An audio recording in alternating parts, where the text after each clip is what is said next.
Ilang mga politiko endorser ng mga produkto. Ano ang kanilang motibo?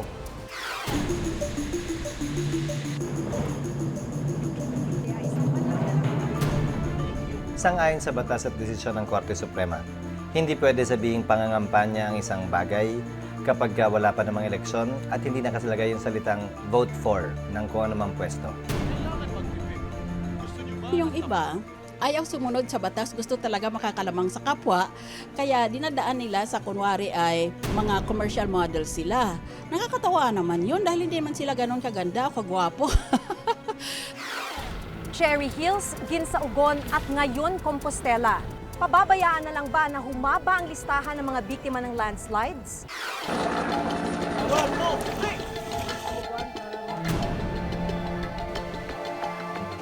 Yun nga yung mga lugar na identified before na delikado. Naging malakas yung rekomendasyon na ilikas na yung natitira mga tao dun sa barangay. Kasi parang use na rin sila, parang kami rin. Ganun na rin ang pakiramdam namin. Wala.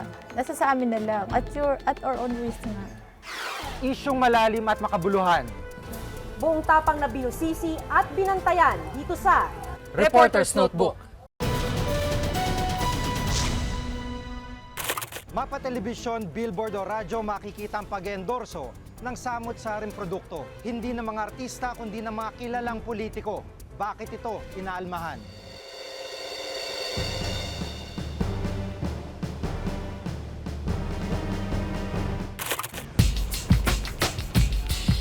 Mga produktong binibili ng mga parokyano. Kadalasang iniendorso ng mga artista at kilalang tao. Pero ang ilan sa mga ito ang nag-eendorso, mga politiko.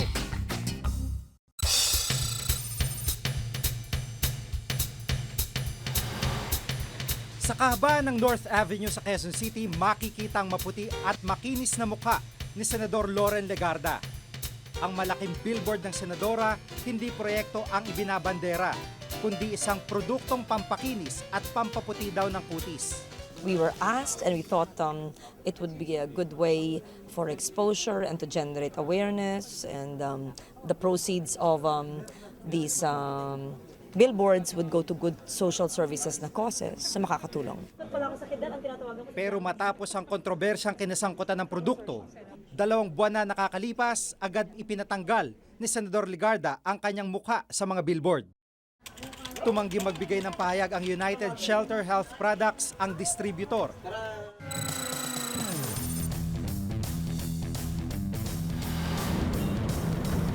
Makinis na mukha din ni Senador Panfilo Lacson ang makikita sa malaking billboard sa kahabaan naman ng EDSA.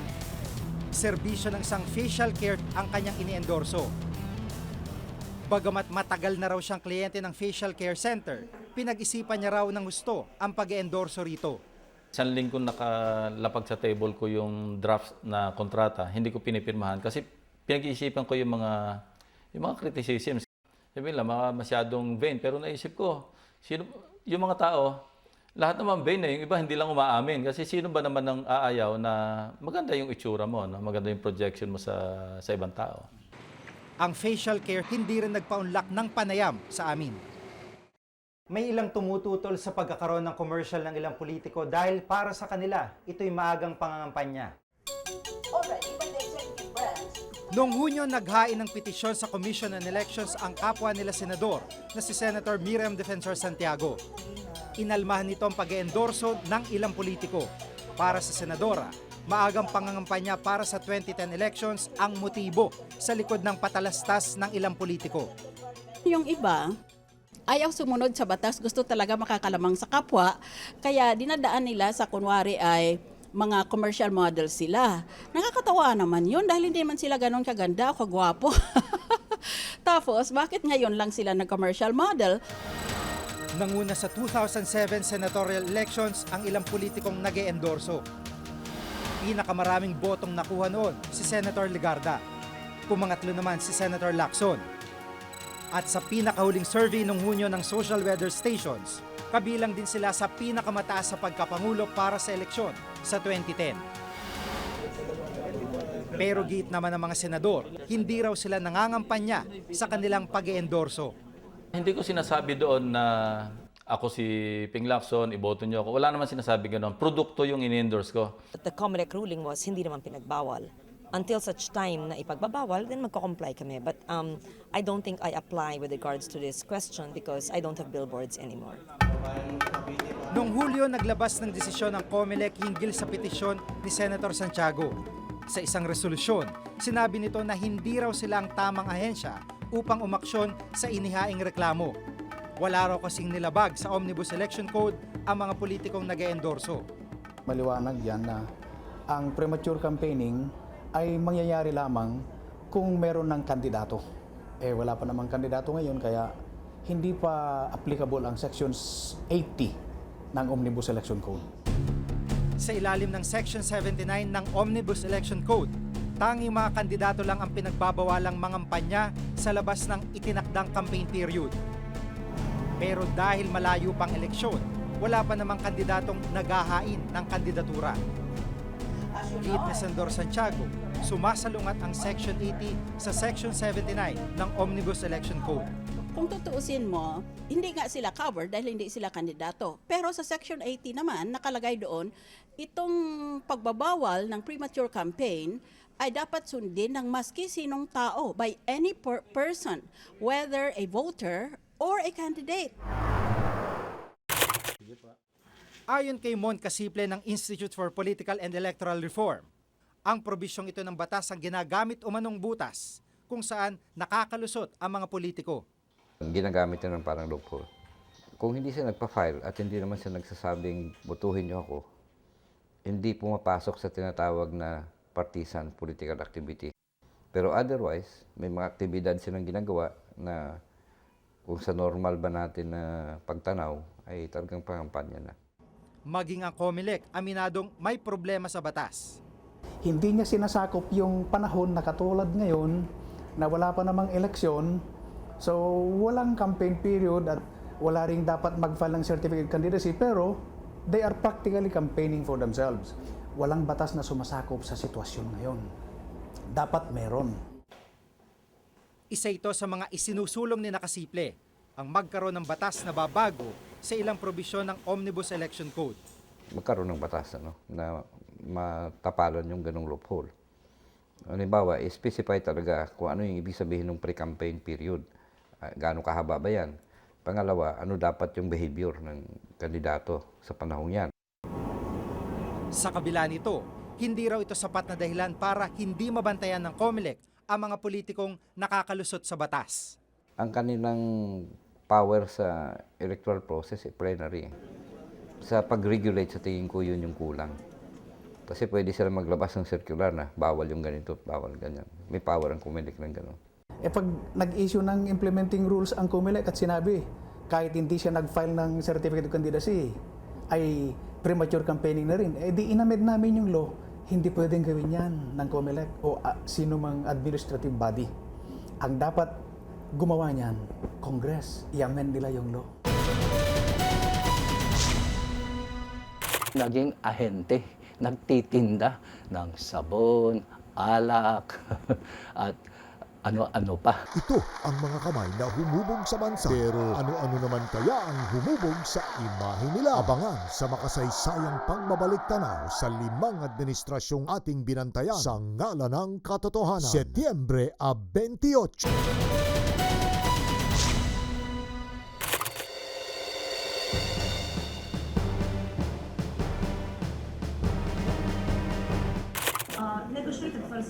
Iba-iba man ang interpretasyon sa batas. Ang malinaw, ang madalas na paglabas sa mga commercial at pagkakaroon ng billboard, malaki raw na itutulong sa name recall ng mga politiko. Ang pinakamalaga, yung pangalan nila, lumilitaw sa publiko. Nang sa ganun ay yung, halimbawa, yung ratings nila sa survey, nahabol nilang mamintina o mapataas.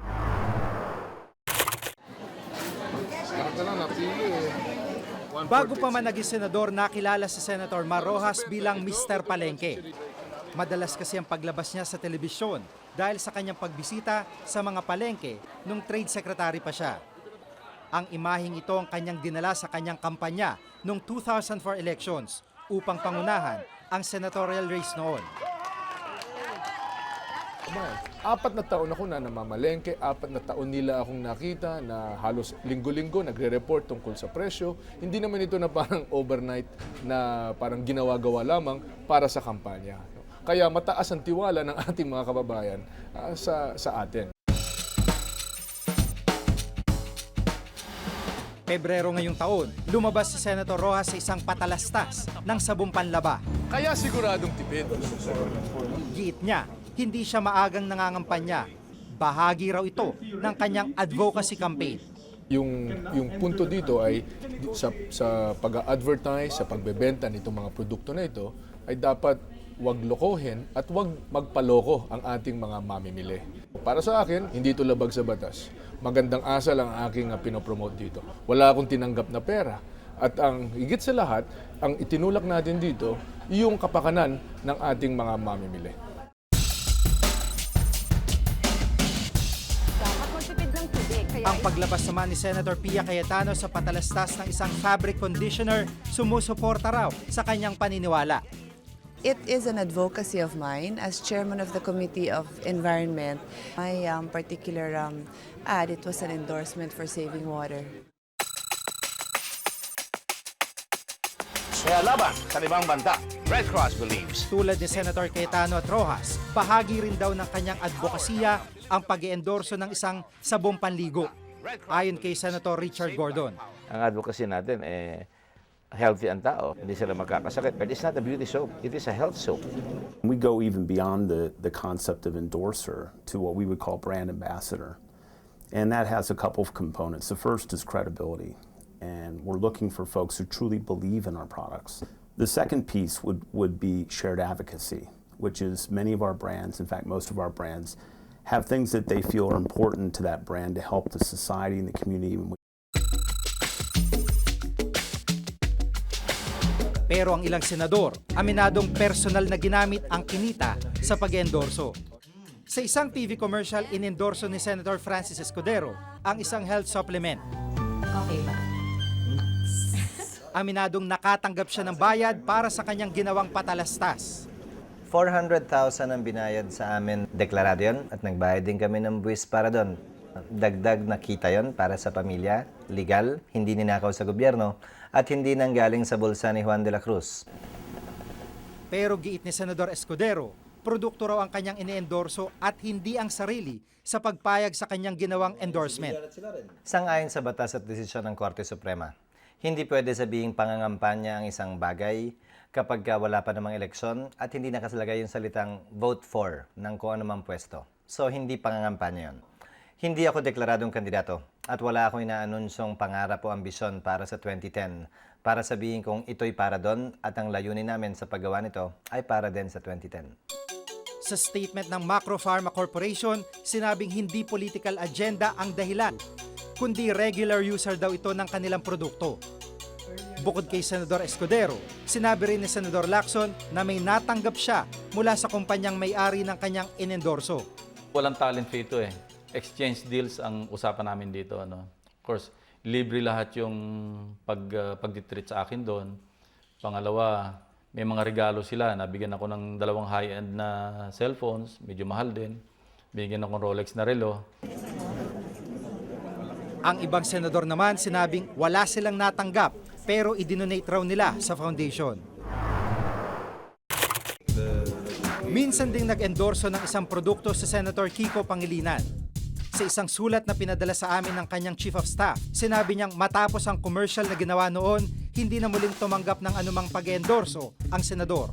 Ayon sa sulat, nagsimula raw ang malaking pagtutol ng dumami ang mga nag-endorso kaya pinakinggan daw nila ang publiko. Si Senate President Manny Villar naman, nag-endorso noon ng isang toothpaste brand. Sinubukan namin siyang kunan ng pahayag, pero tumanggi siya. Sa kabila ng mga naglalabasang patalastas, puna ng ilan, hindi man tahasang ipinagbabawal ng batas ang pag-endorso ng mga politiko. Malinaw daw na ito ay labag sa pamantayang moral at etikal para sa isang opisyal ng bayan. Ang ginagawa nila ngayon ay naging ahente, nagtitinda ng sabon, alak, at ano-ano pa sa wikang English, unethical. At immoral yung ginagawa nila. Kasi sila ay halal ng taong bayan. Meron silang katungkulan, dapat harapin nila yung problema ng bayan. Pero giit ng mga politiko, hindi raw nila kinakalimutan ang tungkulin.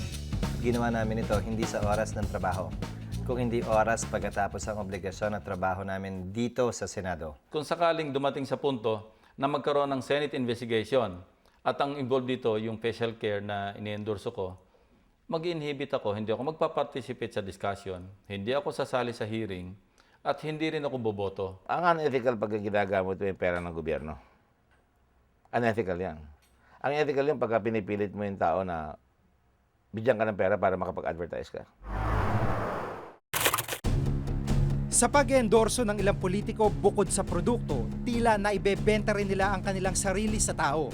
At habang papalapit na naman ang eleksyon sa 2010, higit sa kasikatan, mas lalong dapat maging mapagmatsyag ang publiko sa kakayahan at panindigan ng isang politiko. Ako si Jigo Manikad at ito ang nakatala sa aking Reporter's Notebook.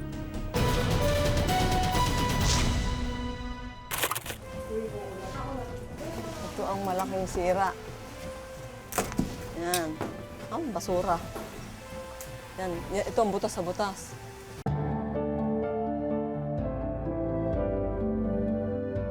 Ang mga alaala ng nakaraan magbabalik. Muling magpaparamdam. Isa na yata sa kanila ang susunod na milyonaryo. Kaya sulit lahat ng kanilang pagdaranan. Okay, here we go. Tok, tok, tok! Ngayong linggo-bingo ng gabi. 2 taon matapos ang trahedyang naganap sa Ginsaogon, Leyte, nakalulungkot na nagaganap pa rin ang mga ganitong sakuna. May mga konkretong hakbang ba para ilayo sa kapahamakan ang mga apektado?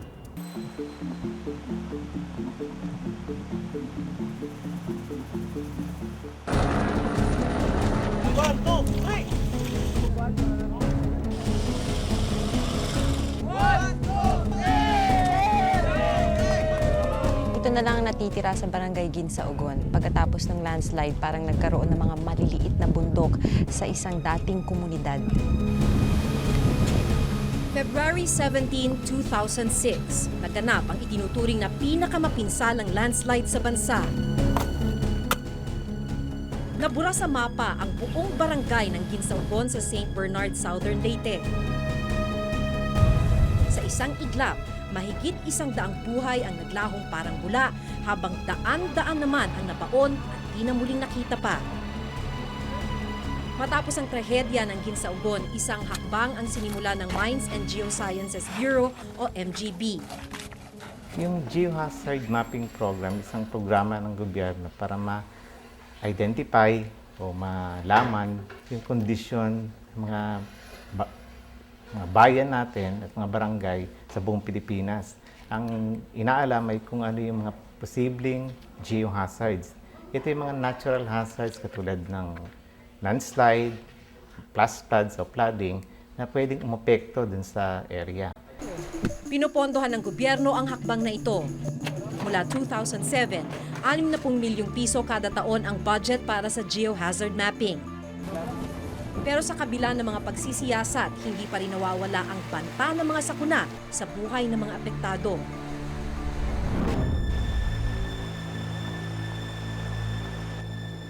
Noong nakaraang linggo, isang landslide ang muling naganap sa Masara, Compostela Valley. Mahigit 200 pamilya ang nabiktima. Sa pinakahuling tala, 24 na ang kumpirmadong patay, isang sakunang maaari naman sanang naiwasan. Sa mahigit 12,000 barangay na natapos imapa ng MGB, lumabas na mahigit 500 barangay ang itinuturing na highly susceptible o may malaking tsansa na magka-landslide. Mahigit 1,500 naman ang moderate risk areas. Kabilang sa listahan bilang high-risk areas ang Masara sa Compostela. Sa katunayan, Marso nitong taon, inirekomenda na ng MGB ang agarang relokasyon para sa mga nakatira rito. Yun nga yung mga lugar na identified before na delikado. At naging malakas yung rekomendasyon na ilikas na yung natitira mga tao dun sa barangay. Pero walang naganap na relokasyon hanggang sa dumating ang panibagong trahedya. Kabilang sa mga nasawi ang kapitan ng barangay na tumanggap ng abiso noon ng MGB.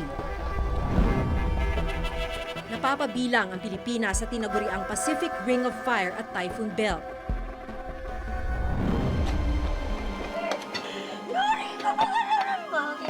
Kaya maraming lugar sa Pilipinas ang nakalantad sa mga itinuturing na geological hazards gaya ng baha, lindol, pagsabog ng bulkan, at landslide. Mga sakunang dulot ng kalikasan pero maaari naman daw sanang limitahan ang epekto kung ito'y napaghahandaan.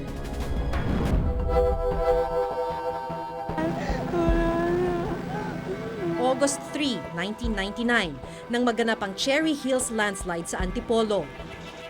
Natabunan ang isang bahagi ng subdivision matapos gumuho ang bundok malapit dito. Mahigit 300 tirahan ang bumigay na naglibing sa mahigit 50 katao. Muli kaming bumalik sa Antipolo kung saan matatagpuan ang Cherry Hills. 9 na taon matapos ang trahedya, tinubuan na ng damo at maliliit na puno ang bahaging gumuho. Pero hindi pa rin makuhang ibaon sa limot ang nangyari ng mga residente tulad ni Shirley. Walang communication, wala nang ilaw nung umalis kami rito eh. Tapos ang lakas-lakas ng ulan. Lumabas nga ako nakapambaha, pantulog ba, walang tsinelas, nadapa ako. Konti na lang yung, puro lupa na kasi dito eh. Konti na lang yung nakikita sa bahay. Nakapasok pa rin yung husband ko pero nakakatakot. Nakakatakot na. Parang ayan na lang, konting galaw. Parang gagalaw kasi talaga yung lupa eh. May mga residente pa rin sa ilang bahagi ng Cherry Hills kahit na napapabilang ito sa listahan ng mga kritikal na lugar ngayon. Wala naman daw pang matagalang proyekto para solusyonan ang pagguho. Wala na akong alam eh, kasi parang use na rin sila, parang kami rin. Ganun na rin ang pakiramdam namin. Eh, wala. Nasa sa amin na lang. At our own risk nga. Kaya, ganun. Pero yung concern nila, hindi ko alam kung may concern pa sila sa amin. Itinanggi naman ito ng pamunuang barangay. Yung para hindi na siya maulit, ayun nga, ingat na ingat kami sa pagbibigay ng mga permit. Kahit na fencing permit nga lang eh. Talagang binubusisi muna namin bago namin bigyan. At pati yung mga pagpuputol ng mga punong kahoy, minomonitor din namin yan. Yung baga, sa maliit na kakayanan ng aming barangay, yung monitoring man lang, tapos mai-report namin sa tamang kinaukulan na may ganong activities na nangyayari sa aming barangay. Hindi kalayuan kina Shirley, kaguguho lang ng lupa sa likod ng bahay ni Guillerma. Pagbalik ko, sabi ng mga dalawa kong kapitbahay, gumuho na daw yung likod. Pagtingin nga namin mag-asawa doon, nandun na. Malaki na yung lupa. Natatakot man, hindi raw nila magawang umalis sa lugar. Alam na namin na ganyan siya, pero ayaw na nga namin mangupahan ba. Pumunta na diyan na kami tumira. May mga palatandaan din ng paggalaw ng lupa sa kinatitirikan ng ilang bahay sa Antipolo Hills, kalapit na subdivision ng Cherry Hills. 2 sa mga kalsada rito bumigay matapos hindi kayanin ng lupa sa ilalim ang mabilis na pagdaloy ng tubig. Pag ang lupa nabasa ng sobra-sobra, tulad na nangyari sa Cherry Hills, tapos hindi makadaan sa mga waterways, nababarahan sa itaas, bumibigat. So pag sobrang bigat na ng mga lupa na puno na ng tubig, pagbagsak niya, yan ang mga sanhi ng landslide. Ang karamihan sa mga bahay may mga bitak ang dingding at sahig. Ang bakod ng bahay na ito, tinukuran na lang para hindi tuluyang bumagsak. Ito, sira na ito. Ayan, at saka ang putik dito, at saka basura. Ang pader ng bahay ni Aling Linda, nananatiling butas at nakalaylay. Kasagsagan ng Bagyong Milenyo noong 2006 nang pasukin ng rumaragas ang tubig at putik ang loob ng kanilang bahay. Ito, lababo namin ito. Gumuho itong 2 lababo na ito. Yung banyo, sira din. Yan, oh. 2 kwarto. Itong division na ito, natanggal, sira. Nakabagsak na dyan, pati aparador, sira. Ito ang malaking sira. Yan. Basura. Yan. Ito ang butas sa butas. Ang mga sahig ni na Aling Linda, kakikitaan din ng mga bita. Nabigyan na rin ng abiso ang mga opisyal ng San Luis tungkol sa peligro sa lugar. Pero ayon kay Aling Linda, wala naman daw nakararating na babala sa kanila. Hindi pa namin alam eh. Ngayon lang, sabi. Ngayon lang namin nalaman. Dapat talaga i-relocate. At kailangan niya ng malaking pondo. Kumbaga, humanap ng isang lugar na within the barangay din, na pwedeng i-develop, i-riprap, gawa ng magandang drainage system, ilipat sila. Hindi lang mga kabahayan ang pwedeng maging risk area ng landslide. Walang nakatira dito sa highway na dinadaanan natin. Ang delikado yung mga motorista na baka biglang bagsakan ng landslide. Sa aming paglilibot sa Tagaytay kasama ang isang geologist, ipinaliwanag niya sa amin kung bakit naging landslide prone ang highway na ito. Makikita ninyo yung lupa. In between ng mga lupa is yung mga bato. Meron siyang lupa na maaring masaturate or mababad sa lupa sa madaming ulan. So, bibigay yung mismong lupa and then kasunod na yung bato. Oo, Sa aming pag-iikot, ilang maliliit na pagguho ang aming nadaanan. So, kung na-tsempo ka na malaki yung pagitan dyan na merong bato at saka lupa, na dadaan ka dito sa road na to, pwede sa iyong bumagsak yun. So, walang anytime pwedeng bumagsak. Ayon sa MGB, matagal na nilang ipinarating sa mga local government unit ang resulta ng kanilang pag-aaral. Ang mga lokal na pamahalaan na raw dapat ang kumilos para makaiwas sa mga posibleng sakunang dumating. Pero ayon sa ilang eksperto, tila wala raw maayos na plano at minsan huli na bago umaksyon ang mga kinauukulan. We're not supposed to be just responding to the disaster. Yun yung mas stage natin ngayon, response lang tayo. In terms of warning, in terms of prediction, medyo hindi pa tayo masyadong mature on this aspect. Sagot ng DILG, mahirap daw ipatupad ang evacuation o relocation sa mga lugar na geological hazard.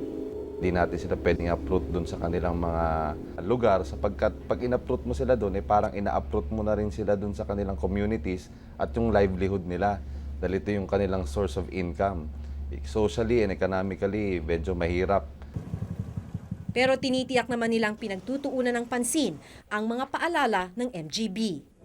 Especially ang ating mga regional offices ng DILG, meron talagang nakahandang mga disaster preparedness program upang sa mga ganitong klaseng trahedya, mas maayos ang ating gagawing paghahanda at mas maayos ang ating paglilikas. Hindi layo ng geohazard mapping na magdulot ng pangamba sa mga tao. Panuntunan ito upang maiwasan ang trahedya. Upang masiguro ang kaligtasan, kailangang ipatupad ng matindi ng pamahalaan ang mga rekomendasyon bunsod ng geohazard mapping. Ako si Maki Pulido at ito ang nakatala sa aking Reporter's Notebook.